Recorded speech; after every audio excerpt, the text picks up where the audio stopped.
ஒருத்தர் மேல நீங்க விசுவாசம் காட்டுறதுக்காக இன்னொருத்தரையும் அசிங்கப்படுத்துறீங்க. ஆசிய கண்டத்தில் ஆசிய கிரிக்கெட் வீரர்களும் கிரிக்கெட் பிளேயர்களும் விளையாடி கொண்டு வரும் ஆசிய கோப்பைக்கு நம்முடைய ஸ்ரீலங்கா, பங்களாதேஷ், ஆப்கானிஸ்தான் இப்படி சில நாடுகள் மட்டும்தான் இந்த கப்புகளை எடுப்பதற்கான முயற்சிகளை செய்து அப்பேற்பட்ட நாடுகளில் பலம் வாய்ந்த நாடுதான் நம்முடைய இந்தியா, பாகிஸ்தான், ஸ்ரீலங்கா அதில் ஊடுதலாக இருக்கக்கூடிய நாடாக இருக்கிறது. அப்பேற்பட்ட நாட்டில் இப்பேற்பட்ட ஒரு ஆசிய விளையாட்டு நடக்கும் போது ஸ்ரீலங்கா எல்லா பக்கமும் துரத்தி கொண்டு வரும்போது கடைசியில் இந்தியாவிடம் நாங்கள் நிச்சயமாக சேர்த்து காட்டுவோம், 800 ரன்களை நாங்கள் அடித்து நொறுக்கி விடுவோம், அப்படி என்று நிறைய விஷயங்களை செய்து முயற்சி செய்வோம்.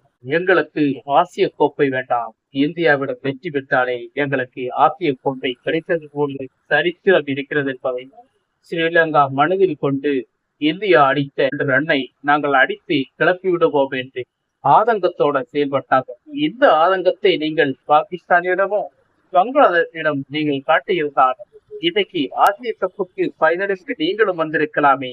ஸ்ரீலங்கா இப்படி செய்து விடாமல் இந்தியாவிடம் மட்டும் உங்களுடைய வீராப்பை நீங்கள் காட்டிவிட்டீர்கள். ஆனால் பார்த்தீர்களா, கடைசி ஒரே ஓவரில் உங்கள் தலையிடத்தை இந்தியா மாற்றி அமைத்ததை. இதுதான் இந்தியா. இந்தியாவிடம் நீங்கள் ஜெயிக்கணும்னு நினைக்கிறீங்க, ஆனா இந்தியாவிடம் தோத்துவிட்டு மற்ற நாடுகளிடம் ஜெயிக்கணும்னு முயற்சி பண்ணுங்க. அப்போதுதான் ஆசிய கப்புக்கு மேட்சுக்கு இந்தியாவிடம் நமக்கு பலப்பரீட்சை நடத்த முடியும் என்ற நம்பிக்கை உங்களுக்கு வரும். நீங்கள் கோப்பை வேண்டாம், நாங்கள் இந்தியாவிடம் மட்டும் வெற்றி பெற்றால் போதும் என்ற எண்ணத்தை நீங்க கடைசியாக சூப்பர் ஓவரில் கொண்டு விடும்போது அப்போது அவமானப்பட்டு தொங்கப்பட்டு தான் கடைசி உங்களுடைய மேட்சை கைவிட்டேன். இதுதான் ஸ்ரீலங்கா. ஜெயிக்க வேண்டிய மேட்சை கோட்டை விட்ட ஸ்ரீலங்காவுக்கு ஆசிய கப்பு கடைசி சூப்பர் 4 மேட்ச்ல லீக் ஆட்டத்தில் ஸ்ரீலங்கா மீண்டும் ஒரு தோல்வி அடைந்து ஒரு மேட்சை ஜெயிக்க முடியாத அளவிற்கு வெளியே சென்றது. பங்களாதேஷ் ஒரு மேட்சாவது வெற்றி பெற்றது, ஆனால் ஸ்ரீலங்கா அதை தோற்றுவிட்டு வெளியேறுகிறது. பைனலில் பாகிஸ்தானும் இந்தியாவும் நாளை சந்திக்க இருக்கிறது.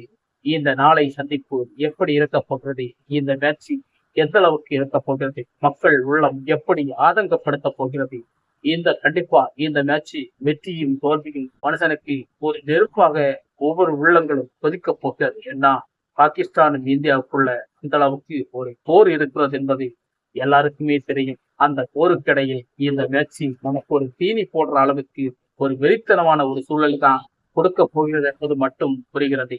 இதயம் இருப்பவர்கள் சத்தியமாக இந்த மேட்சை நாளை பார்ப்பதை தவிர்த்து விடுங்கள். காரணம், அப்படித்தான் இந்த பாகிஸ்தான் இந்தியாவோட மேட்ச் ஒவ்வொரு உள்ளத்தை கொந்தளிக்க வைக்கிறது என்பதுதான் புரிகிறது. நாளை இந்த மேட்சை பற்றி பார்ப்போம். நாளை வெற்றி பெறுவது ஆசிய கோப்பை யார் வெற்றி பெறுவார்கள் என்பதை நமக்கு பொறுத்திருந்து பார்க்கலாம் மக்களே. அதுவரை வெயிட் பண்ணிருங்கள். கிரிக்கெட் ரசிகர்களுக்கு என் பணிவான வாழ்த்துக்கள். வணக்கம். ஒருத்தர் மேல நீங்க விசுவாசம் காட்டுறதுக்காக இன்னொருத்தரையும் அசிங்கப்படுத்துறீங்க.